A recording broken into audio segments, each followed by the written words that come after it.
Good evening, everybody. How are you on this Monday night? I'm Tracy Kornet here in the WSMV4 News Now studios. Want to give you the update on the latest out of Fort Campbell here. The government identifying the 5 Fort Campbell-based soldiers killed in a training mission on Friday. And I want to show you here some images of what we know from their families who've confirmed this devastating loss. We know that one of these soldiers is from Clarksville. He was Chief Warrant Officer Stephen Dwyer. The 5 Special Ops soldiers died during a routine flight training in the Mediterranean Sea. The MH-60 Black Hawk was training on refueling while in the air. That is when the Department of Defense says an in-flight emergency caused that crash. We know that our Lydia Fielder has been in touch with the family of Sergeant Andy Southard, and we also know that she shared a poem from his wife when she was actually grieving the loss of another fallen soldier. And our Lydia Fielder spent the day in this community hearing about this tragic loss. Yeah, the Clarksville and Fort Campbell communities alike today are just shocked and really saddened to learn that the 5 soldiers killed in that helicopter crash were 5 of their own.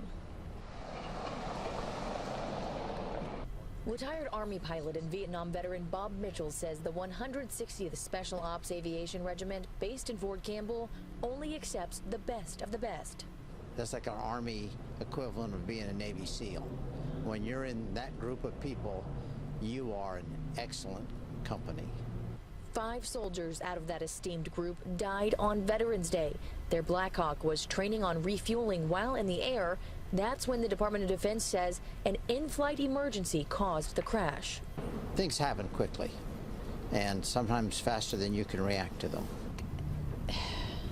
Everybody's sad about, what's happened, and I think we have to join together as family. And it seems the city is doing that. Clarksville Mayor Joe Pitts said in a statement to WSMV in part, "We stand ready to support the families of the 5 and every family at Fort Campbell who have been touched by this tragedy during this season of loss." Ashley Southard is the now widow of Sergeant Andy Southard. A friend of hers shared this poem that Ashley wrote just a few months ago when she lost a close friend in a training crash. She says she never dreamed she would need it for her husband. She pens in part, "Listen for the echo of my heartbeat. It's in the rhythm of the rotor's sound. My sacrifice is my servitude. Now I'm blue sky bound." It's emotional for all of us, but we're not hurt as much as the families that lost people. The Department of Defense says the Army is investigating the crash. They say there is no evidence to suggest that the crash was caused by any hostile or enemy actions. In Clarksville, I'm Lydia Fielder, WSMV4.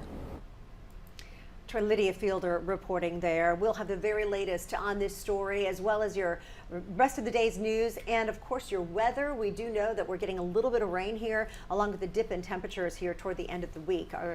Our Lisa Spencer will give you the very latest. So please join me and Marius Payton on WSMV4 coming up at 10 o'clock. Have a great night.